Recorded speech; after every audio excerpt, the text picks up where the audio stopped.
Airplanes may carry people across oceans, but homes carry people across generations. For Jasmine Carter, her small apartment was more than four walls. It was her sanctuary, her safe place after working endless night shifts as a nurse. She had poured her heart into this space, filling it with family pictures, memories of her late mother, and the laughter of her little boy, Malik. But one crisp morning, all of that security shattered. The pounding on her door came like thunder. Jasmine wiped the sleep from her eyes, still in scrubs from her overnight shift, as she opened the door. Standing there was her landlord, Victor Halpern, a man with slicked-back gray hair, an expensive suit, and a cold smirk. He didn't waste time with pleasantries. "Pack your things," he barked. "You've got until the end of the week. I've found tenants who can actually pay on time." Jasmine's face paled. "Mr. Halpern, I've never missed a payment. Rent's always been early." Victor waved a dismissive hand. "Doesn't matter. I don't want people like you in my building anymore. This is a classy place. You don't belong here." His words, sharp with prejudice, cut deeper than any late notice ever could. Her little boy peeked out from behind her, eyes wide and confused. Jasmine's chest tightened. She wanted to scream, to fight, but she swallowed her pride. "You'll regret this," she whispered. Victor chuckled darkly. "The only thing I regret is not doing this sooner." He turned on his heel and strutted down the hall. The eviction notice came the next day, stamped in red like a scarlet letter. Neighbors whispered in pity. Some even avoided her. But Jasmine wasn't just any tenant. She was a woman forged by fire, one who had spent years saving every dime, investing carefully, and working toward a dream bigger than any one apartment. Victor thought he was pushing her out. What he didn't know was that Jasmine had been in quiet negotiations with the property's previous owner for months. She wasn't just renting anymore, she was buying. And when the ink dried on the contract a week later, Jasmine Carter became the legal owner of the entire building. The day of reckoning came sooner than Victor expected. He stormed into the lobby, smug as ever, expecting to find Jasmine halfway out the door with boxes. Instead, he found her standing by the front desk, papers in hand, flanked by a real estate lawyer. "What are you still doing here?" he snapped. "Didn't I make myself clear?" Jasmine held up the deed, her voice calm but powerful. "Crystal clear, Mr. Halpern. But you see, you're the one who doesn't belong here anymore. This building is mine." The smirk slid off his face like melting ice. "What nonsense." "Not nonsense," her lawyer interrupted, handing him the official papers. "Effective immediately. Jasmine Carter is the rightful owner, which means, Victor, that you are no longer the landlord. In fact, you're now just another tenant." The irony hit the room like an earthquake. Gasps echoed through the lobby as neighbors peeked in. Victor's arrogance crumbled, replaced with shock and rage. "You can't do this to me," he sputtered. "I built this place." Jasmine's eyes locked on his. "No, you exploited it, and the people in it, but that ends today." The power shift was complete. The man who tried to throw her out now had to answer to her. For a moment, Jasmine thought the nightmare was over, that justice had been served. The lobby erupted in whispers as Jasmine Carter declared her ownership. For the first time, Victor Halpern was speechless, his smirk replaced by a pale shade of disbelief. The tenants, who had endured years of his arrogance, stood a little taller. Jasmine had not only defended herself, she had given them hope.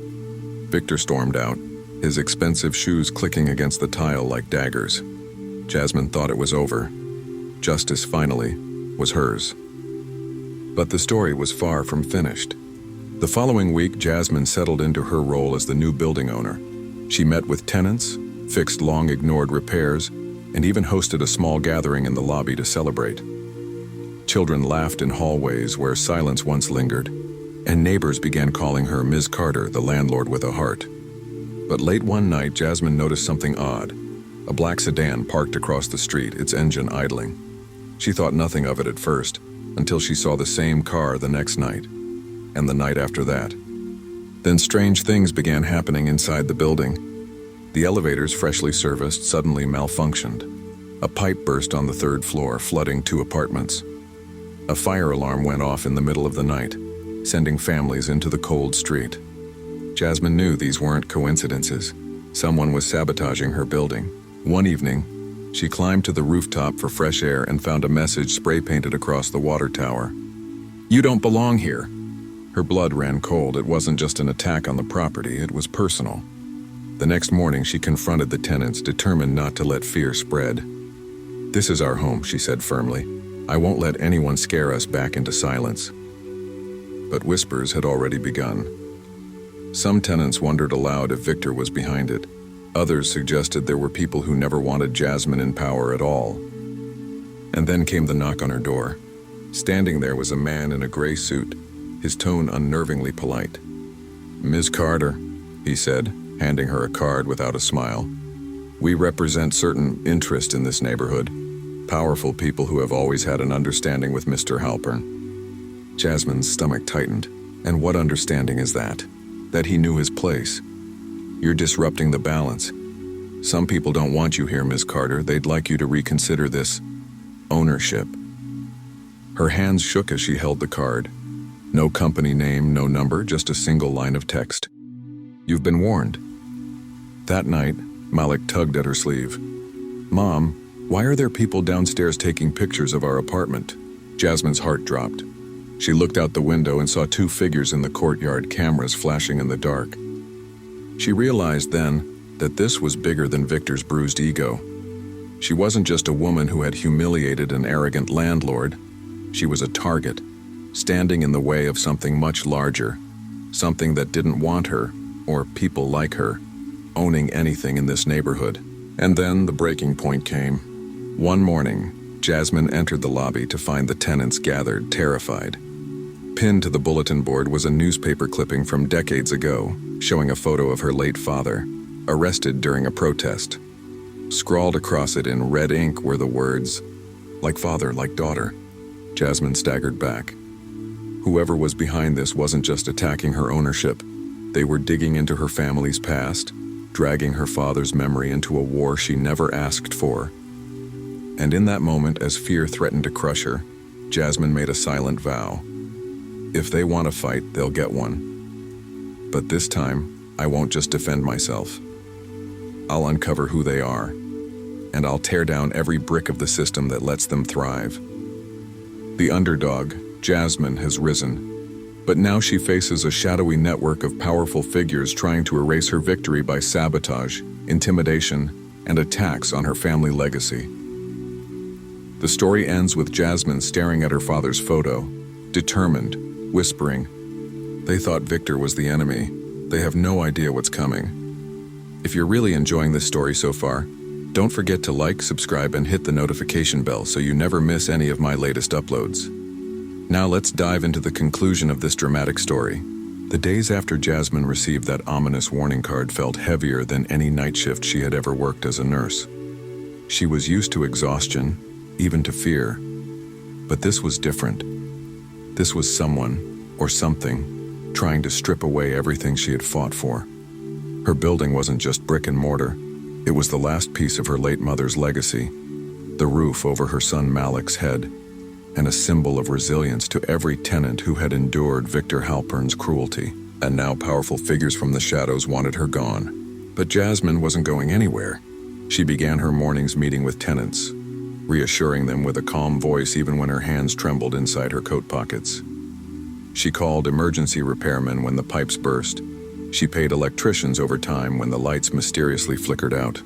And she stood tall when whispers of sabotage echoed in the halls. The fear that these faceless people wanted to spread, she met with action. But she knew she couldn't fight shadows alone. So Jasmine decided to bring the fight into the light. One evening, she called a meeting in the lobby. Every tenant gathered, their faces etched with worry. The room buzzed with questions. Who are these people? What if they come after us? Should we move out? Jasmine raised her hand and silence fell. They think intimidation will break us, she said firmly. But they don't know us, they don't know this building, they don't know what it means to us. They want me to back down, but I won't, and neither should you. This is our home, and no one is going to take it from us. Her words were met with applause, but just as hope flickered in their hearts, a loud crash echoed outside. The tenants rushed to the windows. Jasmine's car, parked by the curb, was engulfed in flames. The fire department came quickly, but the damage was done. As the tenants gasped and murmured in horror, Jasmine stood frozen, the orange glow reflected in her wide eyes. This was no accident. This was a message. Still, she refused to bend. That night, after tucking Malik into bed, Jasmine sat at her kitchen table, her father's old photo laid out in front of her. She whispered, "I won't let them scare me. Not now, not ever." The next morning, Jasmine marched into City Hall. She didn't go to the housing office or the tenant board. She went straight to the press conference room.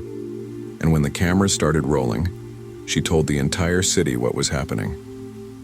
She revealed the intimidation tactics, the sabotage, and the anonymous threats. She told the story of Victor Halpern, the landlord who had underestimated her, and hinted that bigger players were now trying to finish what he couldn't. "Some people think they own this neighborhood," she declared into the microphones, her voice steady. "But ownership doesn't come from fear. It comes from responsibility, from service, from community.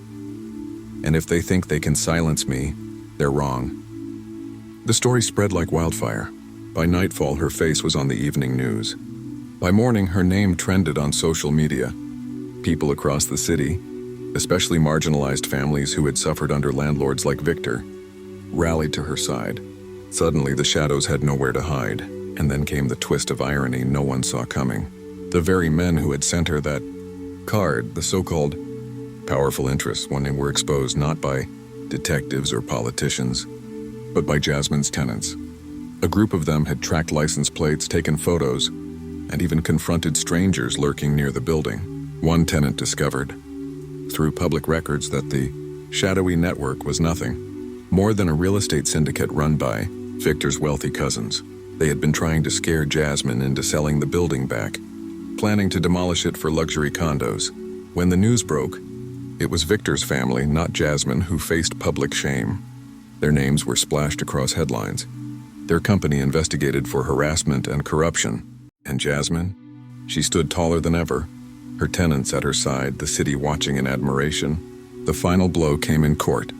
Victor and his family sat stiff in the defendant's chairs as Jasmine testified, her voice unwavering. Evidence of sabotage, intimidation, and threats was laid bare.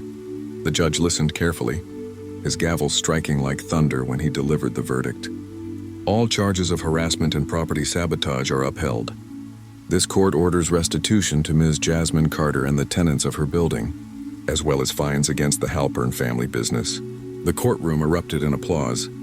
For the first time, Jasmine felt true justice, not just for herself, but for every tenant who had suffered under their thumb. Victor's face was pale, his eyes hollow.